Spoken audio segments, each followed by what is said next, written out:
France Culture.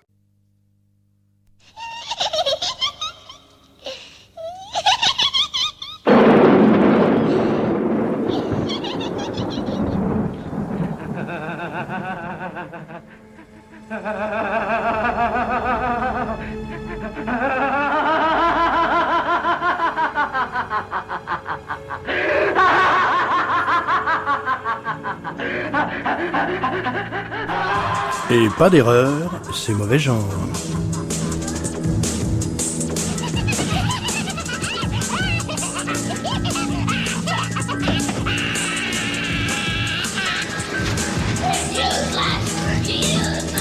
Ce sera George Keith Chesterton, œil pointu, moustache en bataille et bedaine à la Falstaff d'occuper seul ce soir l'entière affiche de mauvais genre, et ce à l'occasion d'un certain nombre de parutions.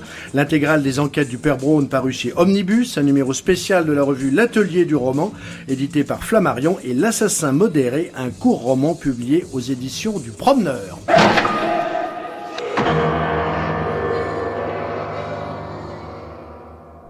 Bonsoir à toutes et à tous, bienvenue dans Mauvais Genre, donc ce soir entièrement consacré à Chesterton, dont à ma connaissance on n'a jamais parlé dans cette émission, et là nous réparons une grave faute qui sera réparée en compagnie de personnes illustres, le professeur Christian Jambet, que je salue. Bonsoir. Bonsoir, qui, je rappelle qu'il est titulaire de la chaire des métaphysiques d'implicites des cultures européennes à l'université de Mauvais Genre. Un titre extrêmement envié. Nous avons également le professeur François Livonnet, que je salue. Bonsoir. Dont je rappellerai qu'il est secrétaire général de l'Académie de la Latinité. Oui. Quelques mots sur cette éminente institution brésilienne, puisque la journée est brésilienne sur France Culture aujourd'hui. Oui, c'est un ensemble de comploteurs qui, de temps en temps, 2 fois par an, organisent des colloques. Un club occulte qui se réunit en différents lieux du monde. Absolument. Brownien d'ailleurs, éminemment brownien, voilà, mais latin. Et puis Michel Murger, bien évidemment, bonsoir. Professeur de cryptozoologie à l'Université de Lucerne. Bonsoir, cher Et de monsieur. nouvelles soirs. Et de nouvelles soirs. Bonsoir, cher professeur. Très bien, avec vous trois, on va ce soir évoquer Chesterton, évoquer surtout et avant tout le Père Braun, qui est son personnage le plus mystérieux et en tout cas le plus connu, et ce grâce à la formidable édition donc de ses enquêtes qu'avait donné avant sa mort, et on salue une fois de plus sa mémoire, Francis Lacassin aux éditions Omnibus, les enquêtes du Père Braun. Il y a toutes les enquêtes, c'est-à-dire à peu près une cinquantaine recueillies dans ce volume de plus de 1000 pages, avec également un long texte de clôture de Francis Lacassin et un article de Chesterton sur sa conception du roman policier. Mais avant cela, et hélas, une fois de plus, on doit ouvrir ce mauvais genre par une nécrologie, puisque chacune et chacun ont appris le décès de ce personnage éminent, Christian Jambet, qui fut d'Eric. Horst Tappert, l'acteur qui jouait d'Eric, nous a quittés, et on se souvient de l'historique Mal des Indes que nous avions consacré à d'Eric. Alors, c'est à vous évidemment de faire ce soir la nécrologie de l'inspecteur. Comment parler de celui qui est probablement alors le plus mal aimé du Bel Air, on va dire ça, et celui qui aura désenchanté des milliers d'après-midi. J'avais déjà soutenu qu'il était probablement la plus grande médecine du corps professoral français, étant donné l'heure où passent les feuilletons d'Eric, et le besoin où se trouvent généralement à cette heure-là les enseignants, en particulier du secondaire, besoin qu'ils ont de retrouver le sens de leurs propres conditions dans cet extraordinaire mélange de misère morale et de vraie profondeur philosophique qu'il y a dans chacun des épisodes d'Eric, qui sont en nombre considérable, je crois plus de 250. Absolument. Et bon, et c'est je sais pas, si un personnage qui a incarné Maigret disparaît, ou si un personnage qui a incarné Poirot, qui a incarné Miss Marple, etc., disparaît, ça produit sans doute pas le même effet, parce qu'il était non seulement évidemment consubstantiel à l'Allemagne, mais à travers l'Allemagne, à l'histoire et donc à la mémoire de l'Europe, ce pourquoi il est éternel. En hommage à Horst Tappert d'Eric, on écoute l'extrait d'une des musiques d'un des épisodes innombrables du feuilleton.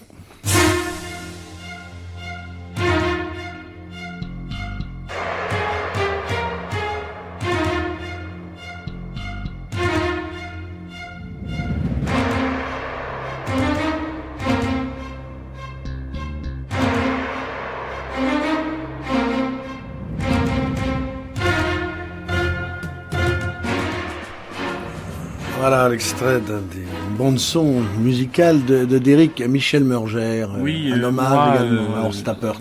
Tappert me rappelle des années de séjour en Allemagne. Je dirais que pour moi, il était allemand, mais aussi bavarois. C'est-à-dire que l'univers d'Éricien, c'est l'univers de Munich, qui est une grande capitale régionale, une grande capitale historique, et les scènes se passaient souvent dans des boîtes de nuit, se passaient souvent donc dans des ambiances nocturnes, ces ambiances que nous avons appréciées dans les films des années 50, d'après les Edgar Wallace, revus et corrigés outre-Rhin, c'est-à-dire ces ambiances volontairement étranges, ces ambiances amphibies entre le jour et la nuit, et donc entre le soupçon, la réalité, le meurtre. Pour moi, c'est cette silhouette très massive, je ne connais pas exactement sa taille, mais j'avais l'impression d'une taille très impressionnante, était contredite finalement par cette ambiance fluide des boîtes de nuit et de ces milieux un peu interlopes. Voilà, vous êtes d'accord sur la dimension bavaroise, donc catholique, d'Éric et de la morale, de la métaphysique qui sous-tend la série. François Livonnet, à votre tour, portez votre pierre, votre note à l'hommage. Très modestement, je dirais que ce que j'aime chez d'Éric, c'est à la fois cette manière qu'avait l'Allemagne de se rapporter à son passé récent, sur un mode non pas critique au sens commun du terme, mais sur un mode métaphysique pratiquement. Et d'autre part, quelque chose alors qui m'est très très cher, c'est que dans la série d'Éric, il n'y a pas d'idéologie au sens étroit du terme, ce que nous avons dans toutes les séries françaises, c'est-à-dire qu'on nous apprend, on nous fait la leçon, on nous dit ce qu'il faut. D'abord, il y a surtout toute une démarche de la culpabilité dans les séries françaises qui est absolument insupportable. Et d'Éric était à cet égard une sorte de catharsis qui était la bienvenue. Salutaire. Salut. Merci messieurs donc pour cet hommage à Horst Tappert alias d'Éric que nous n'oublierons pas. Mais on va laisser ce soir d'Éric pour retrouver le père Braun, autre univers, autre époque, autre modus operandi de l'enquêteur. Mais avant cela, un peu de musique, et j'ai choisi ce soir des musiques qui sont le mieux accordées à vos diverses personnalités, messieurs. On va commencer par Christian Jambet. Voilà une chanson à boire de Hafiz, mise en musique par Karol Szymanowski à la baguette Simon Rattle.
Voilà, chanson à boire du poète persan Hafiz, mis en musique par Karol Szymanowski pour saluer la présence de Christian Jambet à l'occasion donc de cette émission chestertonienne. Là, je n'ai pas savonné, François Livonnet. Mais vous pouvez le noter.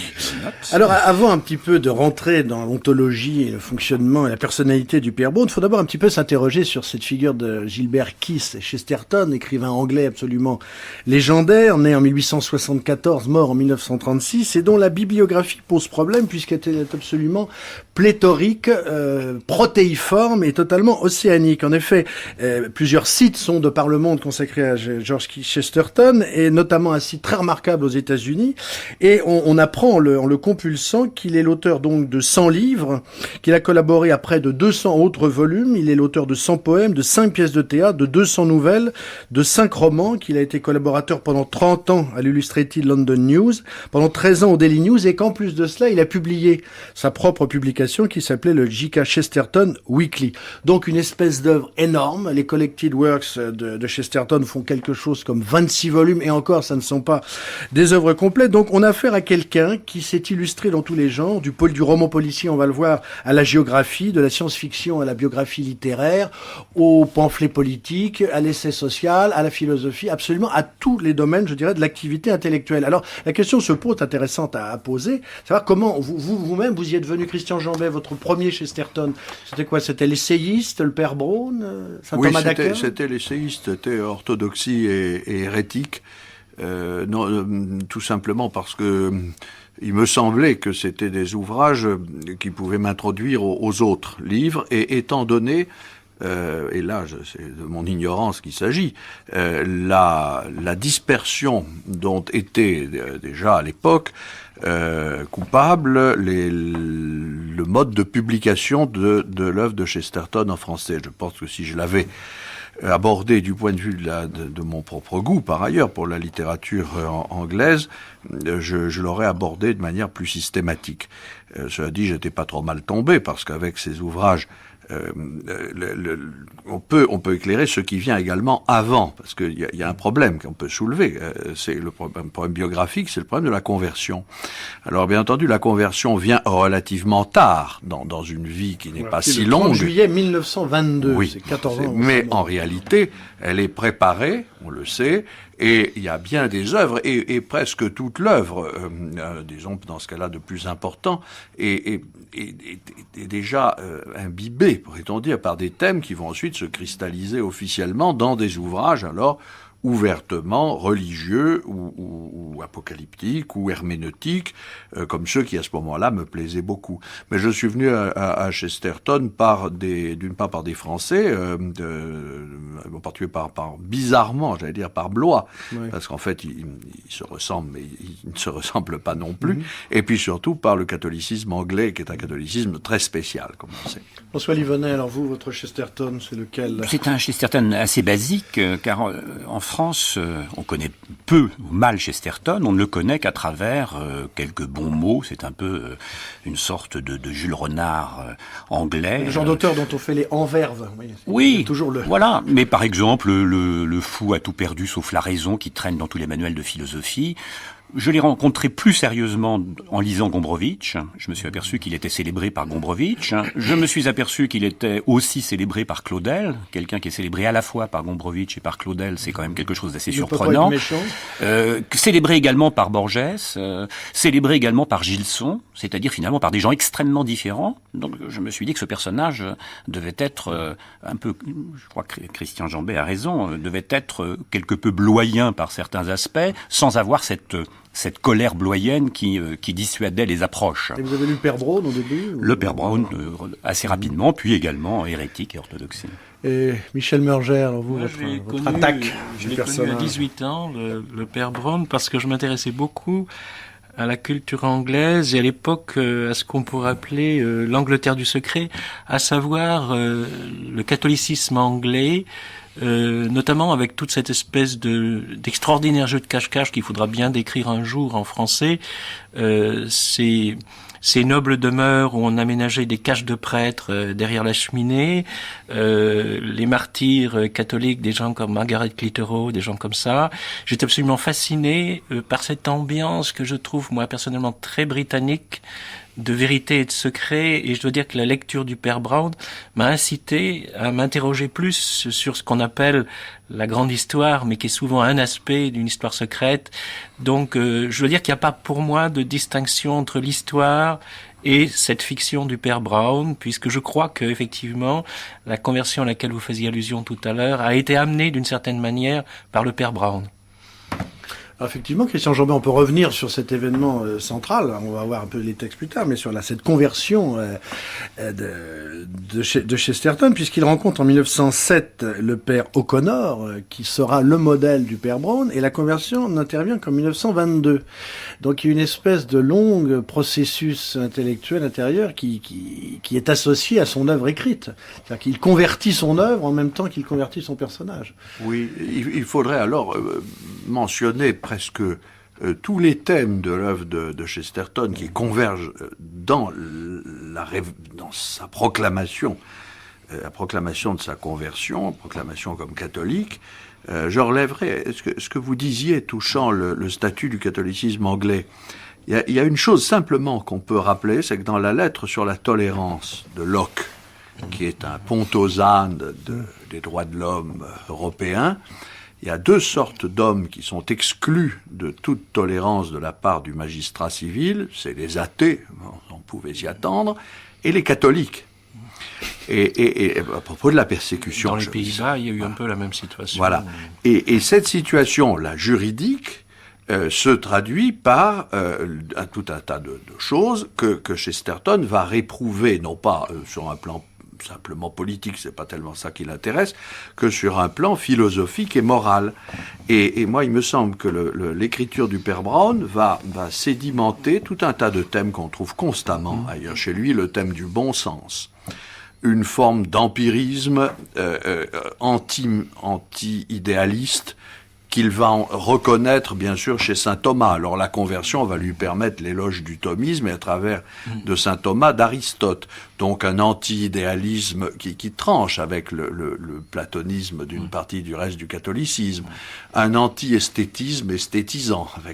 Et puis évidemment cette littérature du paradoxe que mentionnait François Livonnet. Et puis et bien d'autres choses. C'est-à-dire en réalité une manière de pointer contre la tradition dominante en Angleterre, l'exception, la contingence et tout un tas de choses à quoi nous ne pensons pas d'ordinaire comme à des choses rationnelles et dont il va soutenir que c'est la plus belle figure de la raison. Alors pour lui, le catholicisme, je crois que ça a été l'accès à la raison.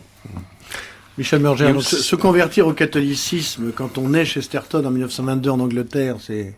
Je dirais, j'ajouterais à tout cela la figure du minoritaire. Voilà, c'est-à-dire que quand on est minoritaire, marginal dans une culture qui vous nie d'une certaine manière, on se sent d'abord solidaire de tous les minoritaires. Il y a une phrase dans un des contes que je trouve absolument admirable. Le Père Brown est en discussion avec un Américain. Il faudra qu'on parle d'ailleurs du rôle de l'Américain dans les contes. C'est très important. Et donc l'Américain lui dit, mais enfin vous qui êtes anglais, vous n'êtes pas du côté des métèques. Et le Père Brown lui répond, il y a un certain métèque qui s'appelle Saint-Augustin qui nous a beaucoup apporté dans l'île d'Angleterre. Et je trouve ça absolument admirable. Ça va dans le sens effectivement de ce dont nous parlons, cette sensation d'être du côté des marginaux, des minoritaires, des pauvres, des Français parfois. Des Français parfois. Il a d'ailleurs dit dans ses mémoires qu'il faudrait rééditer, qu'ils sont extraordinaires. L'homme à la clé d'or, qu'il aimait beaucoup la France parce qu'il l'a connu très jeune, amené par son père, et que pour lui la France est un pays extraordinaire parce que pour lui, c'est l'étranger par excellence, le français. Donc, ça lui a permis de prendre conscience de sa britannité et en même temps de l'existence de l'autre et des autres. François Livonnet, c'est vrai qu'on parlait de Léon Bloy, mais c'est vrai qu'on retrouve avec la figure de Chesterton, l'anglais en Angleterre, une espèce de catholicisme marginal, furibond et parfaitement vitupérant à la Chesterton, qui est celui de Bloy.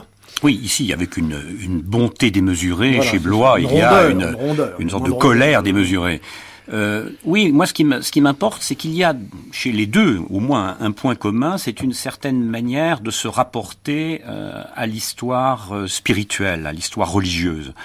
Christian Jambet parlait tout à l'heure de l'importance de saint Thomas et d'Aristote. C'est l'importance du XIIIe siècle. Pour lui, au XIIIe siècle, se joue quelque chose d'absolument décisif. C'est ce combat entre un pessimisme qui sera le pessimisme protestant, dont la modernité, une certaine modernité procédera, avec l'évolutionnisme qu'il critiquera abondamment, et de l'autre, ce bon sens thomiste, qui est pour lui le non-fanatisme.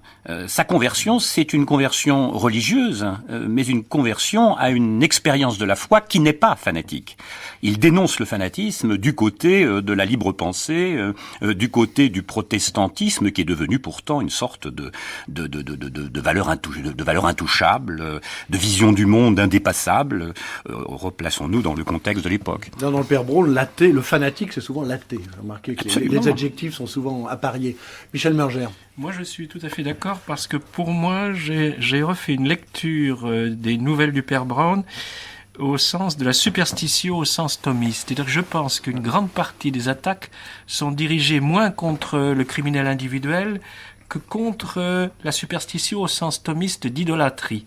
Il y a quelque chose qui m'a beaucoup impressionné, c'est une nouvelle dans laquelle un numismate devient criminel et le père Brown cite effectivement les textes saints en disant tu n'adoreras pas une image que tu auras créée de toi-même, tu ne t'inclineras pas devant elle. C'est-à-dire que pour un homme contemporain, c'est quelque chose qui est absolument impensable, qu'on puisse attaquer de façon aussi violente un simple collectionneur de médias, mais ça va beaucoup plus loin, parce qu'à travers ça, il attaque l'eidolon, il attaque l'image, la représentation, qui constitue une sorte d'écran entre la vérité révélée et finalement le monde dans lequel nous vivons. Donc j'ai pu à peu près repérer une dizaine de nouvelles qui entrent tout à fait dans ce contenu.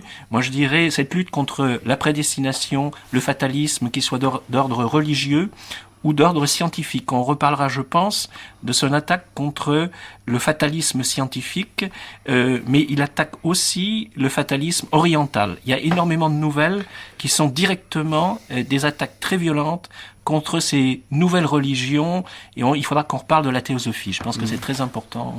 Christian Jambet. Oui, pour tout de suite dire à quel point cette chose me semble aussi importante. On se souvient que dans Hérétique, il y a un chapitre très très profond, des plus beaux textes qui aient jamais été écrits sur Omar Khayyam. Omar Khayyam, qui est l'auteur de tous les foyers britanniques à l'époque via Fitzgerald, la traduction de Fitzgerald. Et il est, je crois, le seul à avoir vu que Khayyam était un immense poète, un profond philosophe aussi, mais que sa vision du monde, où il trouve vraiment la quintessence du pessimisme, était absolument incompatible avec ce que lui considérait comme la vérité. Et cette vérité, c'est bien ce que vous avez dit, ce que disait Livonnet, c'est le contraire du pessimisme, au sens où c'est le contraire d'un déterminisme, et aussi le contraire, la vérité est le contraire de toutes les abstractions au nom desquelles on combat ce qui est la figure la plus naïve de l'espérance. Chose qui me frappe, c'est qu'il y a une nouvelle des récits du père Brown aussi, où il fustige une de ces formes de la foi que vous mentionniez, une forme de croyance nouvelle, création au fond de religion contemporaine à nouveau frais, théosophique ou autre, et où il voit que le signe du faux, c'est la rupture avec ce que les simples gens, eux, estiment être le bon usage de la foi, c'est-à-dire les fêtes populaires, les célébrations naïves, ou comme il le dit souvent et d'une seule et même formule, n'est-ce pas, le bon sens et à l'origine, au fond, la raison humaine consiste dans le mysticisme. Et le mysticisme, c'est-à-dire l'adhésion à une forme simple à la fois de foi et d'espérance. François Livonnet.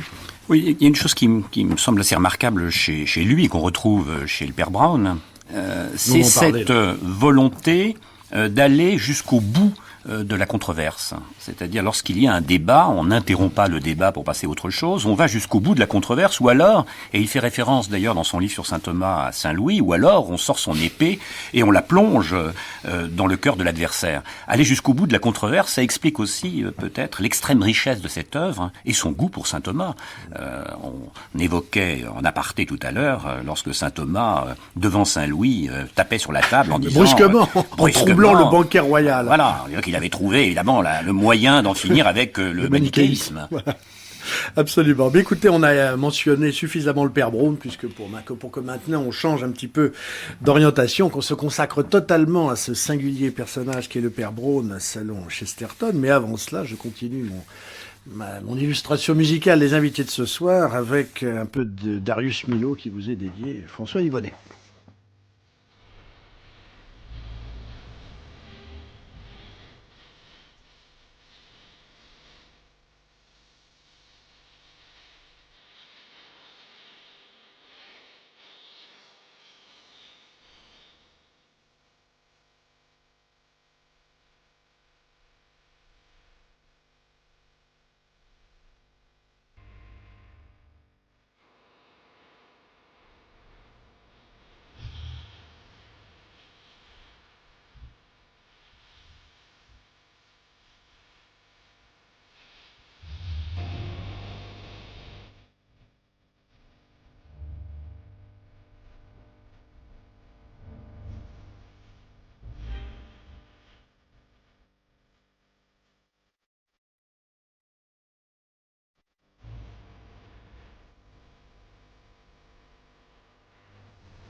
Voilà l'extrait de la Saudade do Brasil de Darius Milhaud, dirigé par Leonard Bernstein, en fin de cette journée brésilienne sur France Culture, et en clin d'œil à l'activité de nos invités. Alors maintenant, parlons du Père Braun, puisque c'est lui tout particulièrement qui nous réunit ce soir, et saluons une fois de plus la mémoire de Francis Lacassin pour ses enquêtes du Père Braun, non plus de 1200 pages, parues chez Omnibus. Alors, Michel Meurgère, on va essayer d'abord un petit peu d'inscrire ce Père Braun, qui est un enquêteur, donc un héros de détective novel, à l'intérieur de l'état et de l'histoire du roman policier anglais. Le Père Braun, donc c'est 52 enquêtes entre 1910 et 1914, 1926 et 1935. On dit qu'il y a eu une grande interruption. Un an avant sa mort. Ah, voilà, un an avant sa mort. Une longue interruption, disons, des enquêtes browniennes, du mouvement brownien dans l'œuvre de Chesterton, apparemment, en tout cas.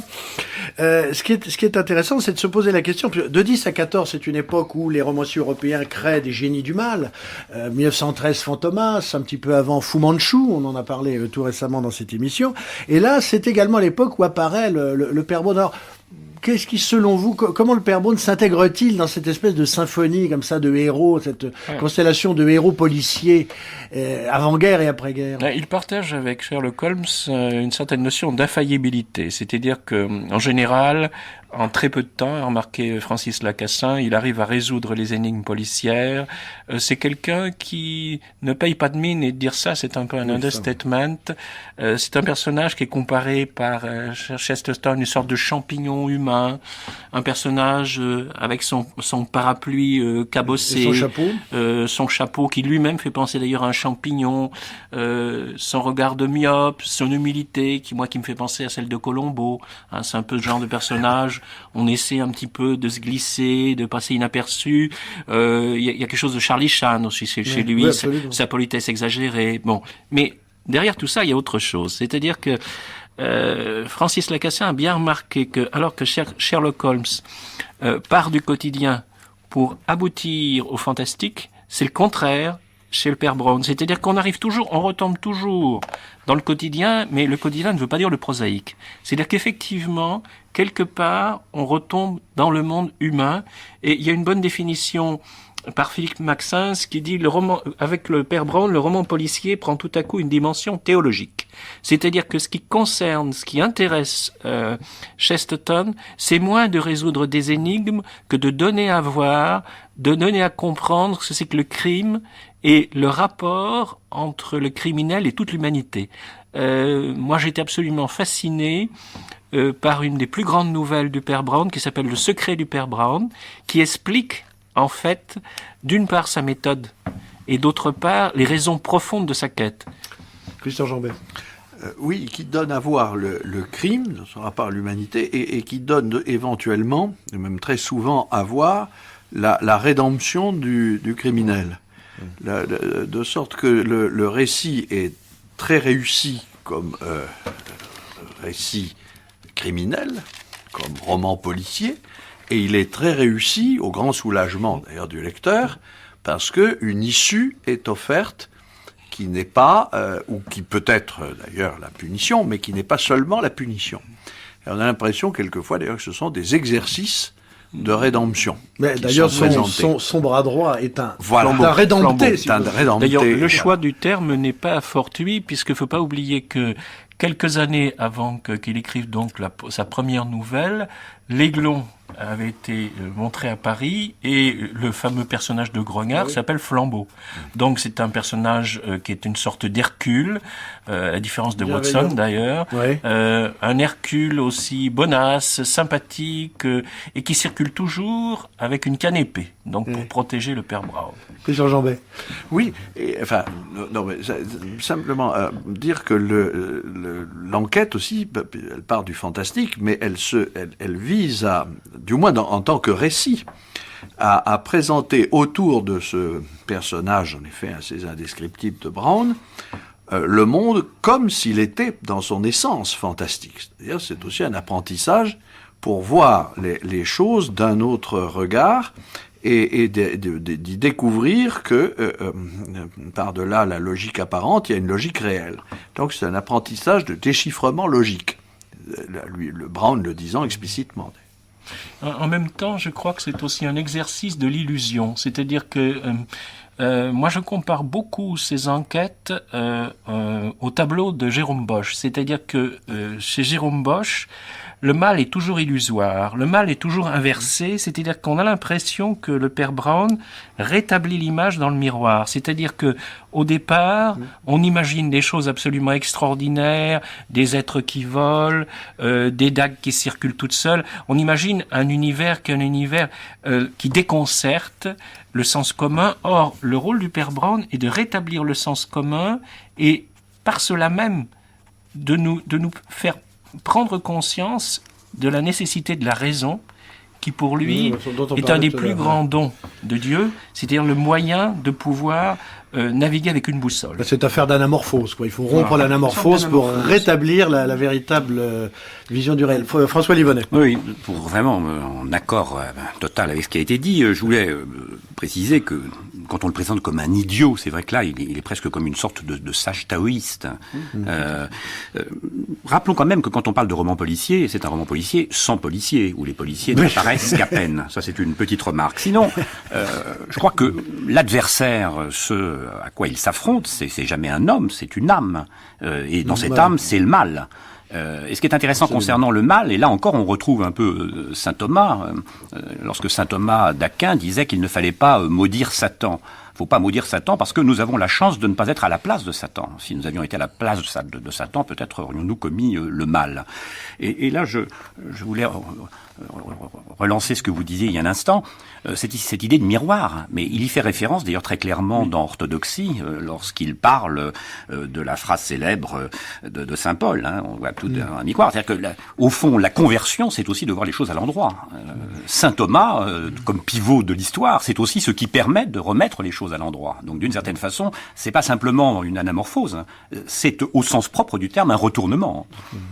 Alors, Christian Jambert, on peut s'interroger maintenant sur la manière dont Chesterton arrive, avec toutes ces options, toutes ces perspectives qui viennent d'être ouvertes, à mettre en scène le père Brown. Et ce qui est frappant, c'est qu'autant les personnages de l'époque, que ce soit Fantomas, même si c'est un grand nocturne, un type fuyant, que ce soit Fu Manchu, le démon, l'espèce d'incarnation du péril jaune, qui est un personnage colossal, ou que ce soit, où ça va être bientôt Maigret, sont des personnages frontaux, sont des personnages qui ont une carrure, qui ont une silhouette, qui ont une espèce de capacité à la représentation forte, alors que là, le père Brown, effectivement, il écope toujours de métaphores un petit peu amusantes, un peu une espèce de champignon, une espèce de pomme du Norfolk, et puis quand on regarde le texte, il est toujours mis en scène d'une façon, sous des angles assez, qui rendent la vision indirecte, qui rendent la vision malaisée, et en définitive, on le voit peu, le père Brown, au sens où on voit un héros de roman policier. Oui, il n'est pas au centre de l'action, vous disiez. Il est à mon sens, à la place du lecteur. Ouais. S'il fallait absolument faire des commentaires littéraires, ce serait celui-là que je ferais. C'est-à-dire qu'il est à notre place, ou plutôt nous découvrons progressivement être à sa place, et voir se déployer progressivement le sens d'un tableau selon ce qui vient d'être dit très très justement, retournement, déplacement, interprétation, etc. Moi, je m'interroge sur mais là par ignorance, hein, vraiment, du but même, quelles que soient ses propres déclarations, d'ailleurs du but même de Chesterton, je m'interroge sur le pourquoi des enquêtes, si ce n'est que ce sont des enquêtes.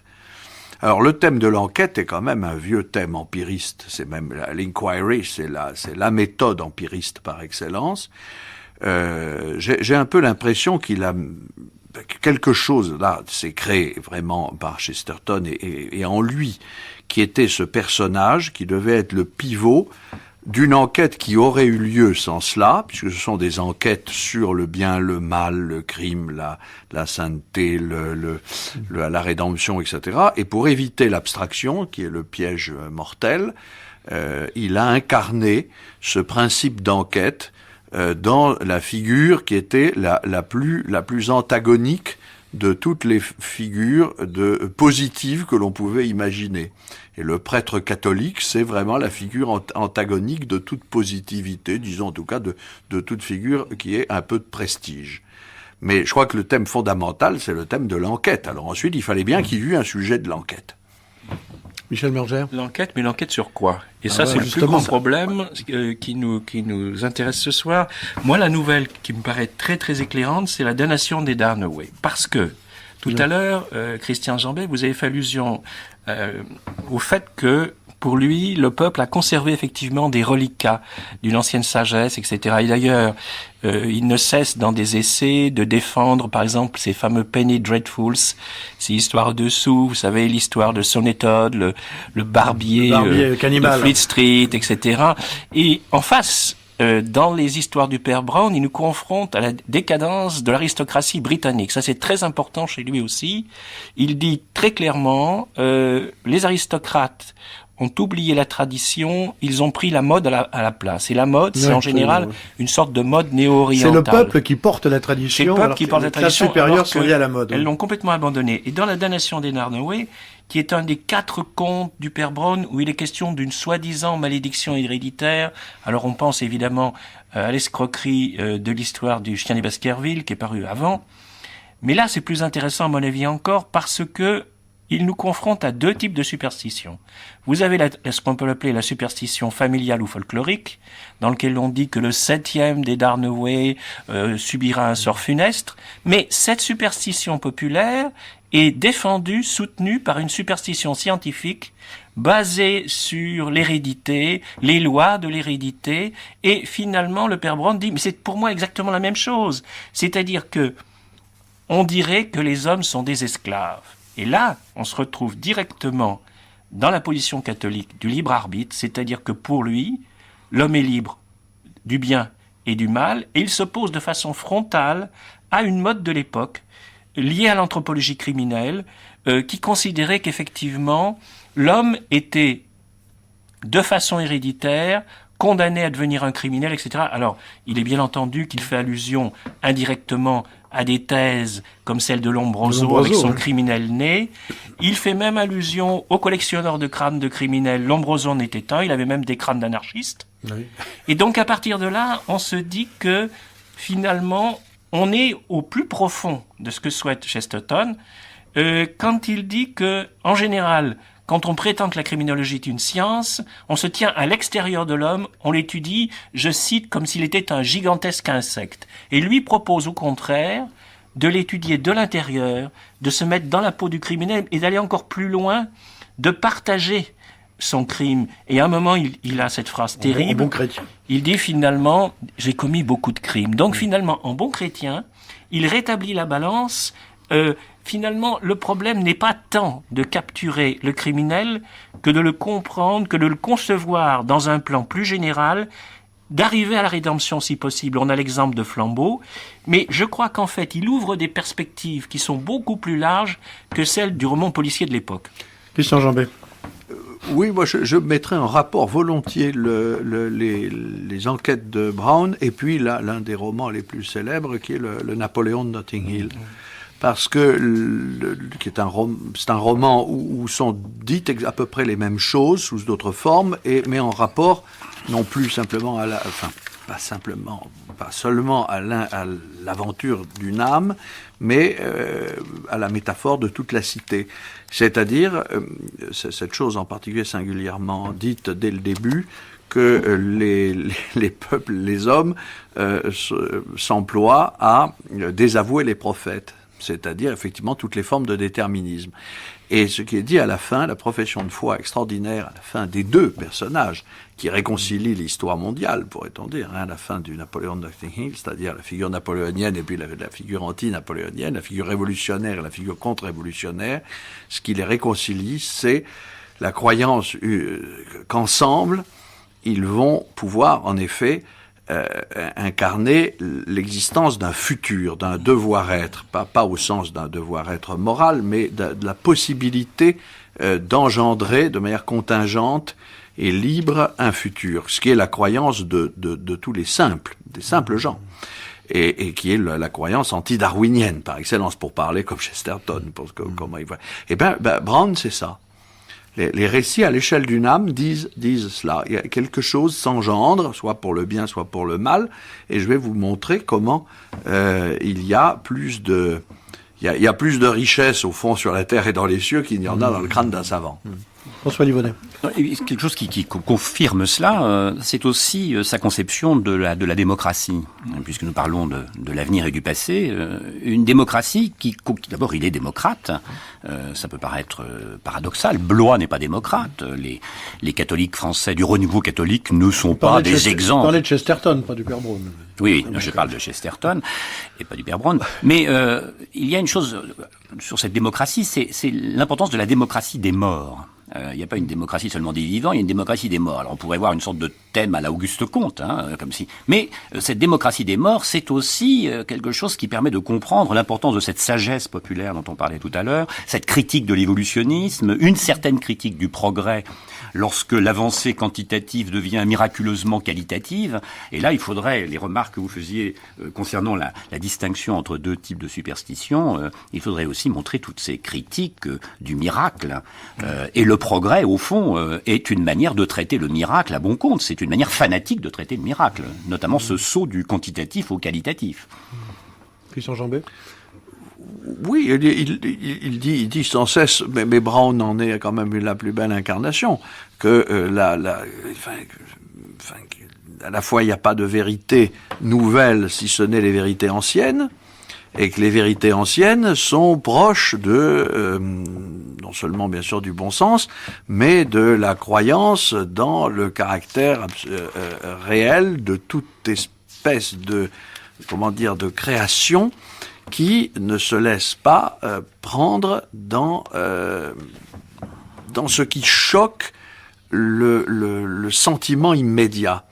Quand il dit que Hegel est un grand esprit mais qu'il est fou, il entend par là qu'il part d'une base, d'un présupposé que personne n'admettrait sérieusement s'il n'était pas en train de faire un cours de philosophie.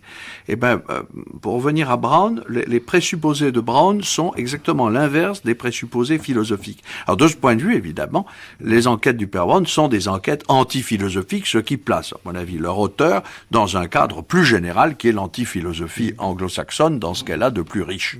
Michel Merger. Oui, deux choses importantes à mon avis. Il faut reprendre encore l'autobiographie L'homme à la clé d'or. Chesterton avait l'impression que la rébellion antimatérialiste avait échoué. Il explique qu'en fait, cette révolte, conduite notamment par le poète irlandais William Butler Yeats, a dérivé en de dangereux canaux lorsqu'il se mit, je cite, à servir les fakirs et non les faits. Et pourquoi il dit ça ? C'est le moment où effectivement le Celtic Twilight, tout ce gigantesque mouvement antimatérialiste de retour aux traditions populaires irlandaises, s'est trouvé canalisé par les thèses théosophiques qui fait allusion à la sorcière Madame Blavatsky. Et deuxième chose, pour revenir à ce que vous avez dit tout à l'heure à propos de sa démocratie, moi je dirais qu'il y a aussi un aspect qui nous paraît surprenant, nous Français, c'est son anti-impérialisme. Anti-impérialisme très fort, très violent, on l'a vu lors de la guerre des bourgs. Il y a un livre qui est un livre remarquable là-dessus, qui est malheureusement pas traduit, qui est le livre de John Coates, qui s'appelle Chesterton et la crise culturelle édouardienne de 1984, qui restitue l'œuvre chestertonienne dans le contexte de malaise dans la civilisation britannique. Et j'ai trouvé, moi, très intéressant, nous avons une émission où on parlait de Rider Haggard. Or, Coates dit, Rider Haggard, c'est l'exemple même d'un écrivain dont la pulsion religieuse a dévié et elle a enfanté une combinaison d'esprit d'aventure sans objet et de bricolage métaphysique réincarnationniste, Ayesha, etc. C'est-à-dire que Coates a l'impression que Chesterton a parfaitement pris conscience de l'impasse dans laquelle se trouvait la révolte antimatérialiste, a voulu rétablir un certain type d'ordre, un certain type, moi je dirais, de compréhension du problème, et quelquefois, on le voit par sa sévérité, mais je crois que quand on examine ça de façon plus générale à travers l'œuvre, on se rend compte qu'il y a chez lui une démarche absolument continue, absolument persévérante, avec sa tête dure de celte. C'est quelqu'un qui effectivement continue sur sa lancée et essaie de comprendre son temps. Je crois qu'une des meilleures ouvertures sur l'époque édouardienne est l'œuvre de Chesterton.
Voilà, le chasseur maudit de César Franck, d'après une histoire, un vieux conte traditionnel européen. Michel Murger, quelques mots sur le chasseur maudit. Oui, on Chasseur pense... damné, voilà une âme que le père Braun n'a pas pu sauver. Oui, Que Charles Mune s'arrête à sauver. qui chasse éternellement à travers les forêts de l'oubli. Voilà, c'est ça. Très bien. Ben, on va continuer un petit peu et éclore sur ce père Braun, cette émission de Mauvais Genre de ce soir, avec quand même la manière dont Chesterton joue avec les codes et les règles de la détective novel et avec ses pères figures emblématiques comme Holmes. D'une manière générale, soit l'enquêteur est un policier au service de l'État, auquel cas il travaille dans un service, on le nomme sur des enquêtes, donc il est d'une certaine façon téléguidé sur des sujets précis par ses supérieurs, soit c'est un détective indépendant, alors bon, je parlais de Maigret, détective indépendant comme Holmes, alors là on vient le voir et se crée un rapport de clientèle, et donc c'est lui qui va résoudre des affaires qu'on lui demande de résoudre, moyennant finance bien sûr. Alors le père Braun échappe absolument à tout cela. C'est un prêtre libre, comme on dit, c'est-à-dire que si l'on voit les paroisses qu'il a desservies, c'est assez absurde, il faut bien le dire. Il y a Cobb Hall dans Essex, Scarborough, Saint-Mungo dans la banlieue nord de Londres. Il a été aumônier dans une prison de Chicago. On n'en saura pas plus. Hartpool. En Amérique du Sud aussi. En Amérique du Sud, voilà. Oui, absolument. Donc c'est un personnage itinérant, une sorte de prêtre gyrovague et libre, qui semble... Sans domicile fixe. Voilà, un petit peu sans presbytère fixe plutôt. Voilà, donc ça c'est ce premier aspect. Par ailleurs, il se trouve embarqué, passez-moi l'expression, dans des enquêtes d'une façon totalement accessoire, secondaire et aléatoire. Il passe dans la rue, il entend un bruit. C'est le saladier du colonel Cray. Il passe dans la rue, il entend un bruit, un autre bruit, il trouve que ces deux bruits ne vont pas l'un avec l'autre, il rentre dans la maison et l'enquête démarre. Début absolument absurde, il est à une terrasse d'hôtel, on va le chercher. Le personnage, socialement, est assez flou. Il a des contraintes tout de c'est même. assez étrange, là. Il fait ses enquêtes dans les loisirs que lui laisse l'écriture de ses sermons sur l'encyclique Rerum Novarum. Ce qui en fait un bon thomiste. De son héros, et le terme XIII. héros et le terme de Chesterton, Léon XIII. Tout à Donc fait. il faut bien voir ça aussi. Mais c'est vrai que le personnage, indépendamment du fait qu'il est déjà mis en scène d'une façon extrêmement bizarre, jamais frontale, jamais de face, mais toujours un peu fuyante, que les motivations qu'il a sont à peu près le hasard, la curiosité, je ne veux pas dire la fantaisie ou le caprice, mais quelque chose d'un petit peu comme ça, hasardeux, un peu, bon, rien, il n'est téléguidé par personne. Et j'ajouterais qu'il n'a pas de Baker Street. Voilà, il n'a pas en plus de Baker Street. Donc déjà là, Chesterton déjoue tout ce qui sont les cadres habituels de la détective novel, présente et future. Oui, parce que ce que disait Christian Jambet tout à l'heure, en disant que s'il fallait absolument lui donner un statut littéraire au sens où la critique littéraire donne des statuts, ce serait le lecteur. C'est-à-dire, en fait, il est à la fois partout et nulle part parce que c'est le bon sens. Hein. C'est une partie de nous-mêmes. C'est-à-dire, et là, on retrouve l'idée d'enquête au sens où Hume parle d'enquête. C'est-à-dire que c'est une des dimensions, au fond, de l'esprit humain qui se révèle à certaines occasions pour qui sait solliciter cette dimension de l'esprit humain. Moi, c'est quelque chose qui me semble remarquable si on le compare par exemple à Sherlock Holmes. C'est que chez Sherlock Holmes, il y a une démarche, on le sait, rationnelle dans un sens très étroit du terme. C'est la démarche hypothético-déductive. Fasciné par Bertillon. Fasciné par Bertillon. Dans Le Signe des Quatre, il dit que ne pas faire intervenir simplement une démarche déductive dans une enquête policière, ce serait comme faire intervenir une histoire d'amour dans une proposition d'Euclide. Oui. Mais la particularité, c'est que chez Sherlock Holmes, le qualitatif est toujours rapporté à du quantitatif, à de la quantité d'indices, voire même à de la quantité de cocaïne, la solution à 7%. C'est exactement l'inverse chez Chesterton. C'est-à-dire que c'est le quantitatif qui est rapporté à du qualitatif. Et là, on retrouve une démarche qu'on peut qualifier d'intuitive, si on prend si on prend garde à utiliser le mot intuition au sens propre. Il y a l'idée d'un regard, ou peut-être, et je pense à un texte de Kant, peut-être faudrait-il parler de sagacité dans l'anthropologie du point de vue pragmatique, la sagacité comme une sorte de don naturel à voir en soi une vérité qui nous était cachée. Et d'une certaine manière, cette façon de regarder en soi une vérité qui nous était cachée nous aide dans une démarche. Kant le dit exactement en ces termes. Or, c'est un peu ce qui se passe. On retrouve le bon sens d'une certaine manière. Christian Jambet. Oui, c'est comme cela, en effet, qu'on peut comprendre la méthode de Brown, et il n'y a rien à y ajouter, vraiment, si ce n'est peut-être que tout cela est référé, peu ou prou, à nos sens. Ce qu'il dit toujours nos sens. Alors, manifestement, il y a un peu plus que nos sens, et en effet, il y a un principe d'intuition ou de sens pratique, mais aussi de sens théorique qui échappe un tout petit peu à ce qu'on peut appeler le triomphe de la sensibilité immédiate. Et puis surtout, il y a quelque chose, moi, pour parler alors là de son absence de lieu et de son hétérotopie permanente, et de sa disponibilité permanente, il y a quelque chose qui reste mystérieux, c'est qui lui donne au fond des ordres, bien sûr, il a cet emploi, il écrit ses sermons, mais qui le destine à occuper son temps comme il nous est montré là. Alors, il est à la place du lecteur, il est à la place du bon sens, puis il est à la place du Vatican. Oui. Il est le Vatican en acte. Oui. Il n'a pas de Baker Street, mais il a le Vatican, il a Rome.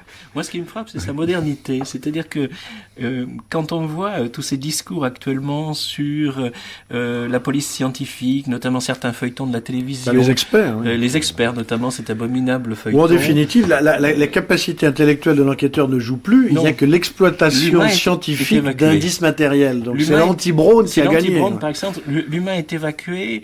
Et je repense au texte de Carlo Ginzburg sur la quête des traces comme début de la police scientifique. On peut dire qu'à l'époque de Brown, Chesterton s'oppose à cette démarche qui voit de façon très très lucide. Et alors, j'en reviendrai à son physique. Moi, j'ai l'impression que cette espèce de physique de Ludion, tout en rondeur, on pense à un bébé. Et d'ailleurs, la première fois qu'il a vu le père O'Connor, il a employé le terme elvish, qui est très difficile à traduire en français. Ça veut dire espiègle, mais on pense à l'elfe, on pense au lutin, on pense aussi à un enfant, mais c'est aussi un être qui vit dans l'eau. Et on pense aussi à l'ictis, dans une des belles nouvelles du père Brown, un archéologue découvre le symbole des premiers chrétiens, dit il nage dans les catacombes, il nage dans le secret, peut-être qu'un jour il faudrait y retourner. Au fond, le père Brown est un poisson dans l'eau du monde, et finalement cet instinct, c'est celui du poisson qui se dirige dans des directions où le conduisent effectivement un certain nombre de règles qui nous échappent. C'est-à-dire que je crois que c'est l'anti-détective moderne par excellence à ce niveau. J'ai une citation là dans La Flèche du ciel.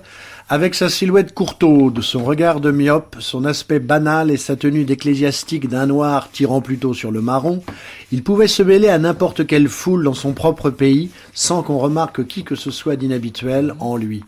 Sauf peut-être qu'il était exceptionnellement insignifiant. Et ça me fait penser à la phrase de Borges qui dit de Shakespeare « Il ressemblait à tous les hommes, sauf en ceci qu'il ressemblait à tous les hommes ».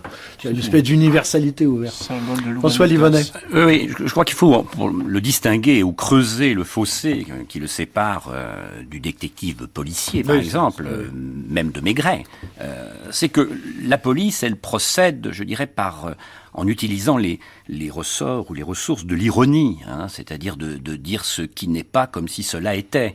C'est le principe au fond de l'interrogatoire policier. Ici, il y a l'humour, mais c'est pas dire simplement l'humour britannique, c'est une sorte de truisme. Mais l'humour, c'est de dire ce qui est comme si cela n'était pas. C'est Swift qui a utilisé les ressources de l'humour concernant la fameuse question irlandaise. Eh bien, c'est quelque chose de très fort parce que la critique qu'il fait de son temps, elle est humoristique en ce sens. Il y a une dénonciation par exemple des enjeux des luttes sociales, la question du communisme, ce qu'il appelle le bolchéviste, qui a d'ailleurs sa sympathie, mais une sympathie réversible, dans comme son toujours. distributionnisme avec Belloc. Exactement.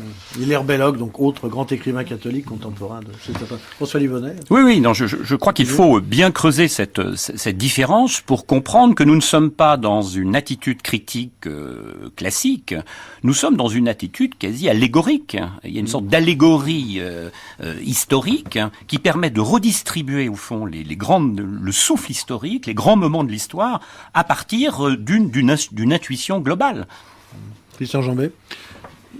touchant aussi la phrase que vous lisiez, ça confirme une chose, c'est que il est celui qui n'ajoute rien. Il n'est pas surnuméraire, il n'ajoute pas sa personne, il est moins que rien, en effet, il est absolument insignifiant, et il parvient à nous persuader du fait que, en réalité, rien ne change vraiment, et que si l'on regarde les choses comme elles sont à la fois en permanence, évidemment, nouvelles, et en permanence immuables.